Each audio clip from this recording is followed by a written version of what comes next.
Հայաստանի Հանրապետությունում արդեն կա 3 տասնյակից ավելի քաղաք բանտարկյալ։ Այս չարիքի իշխանության կողմից կեղծ մեղադրանքներով, շինցու քրեական գործերով ապօրինաբար կալանավորվել են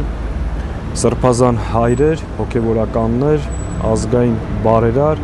ազգային ժողովի պատգամավոր, ընտրված համայնքի ղեկավարներ, քաղաքական հանրային գործիչներ, բլոգերներ, զոհված զինծառայողի ծնողներ, հարազատներ, այդ թվում նաև ունենք կին քաղաք բանտարկյալ։ Այս բոլոր մարդիկ այսօր գտնվում են անազատության մեջ, բացառապես նրա համար, որ հաս չեն երկրում ստեղծված իրավիճակի հետ, դեմ են այս իշխանության կողմից վարվող հակահայ քաղաքականությանը եւ այդ իմաստով արտահայտել են իրենց տեսակետը եւ պայքարել դրա դեմ։ Նոյեմբերի 20-ին ժամը 15:00-ին գլխավոր դատախազության դիմաց տեղի ունենալու բողոքի ակցիա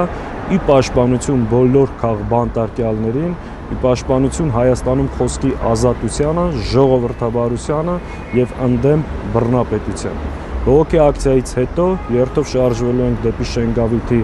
դատարան, որտեղ տեղի է ունենում Բագրատ Սրբազանի եւ 18 արդարների դատավարությունը։ Կոչ եմ անում բոլորիդ մասնակցել բողոքի ակցիային եւ միասնական ուժերով մեր բողոքի ձայնը բարձրացնենք ընդդեմ այս ապօրինությունների եւ անարդարությունների։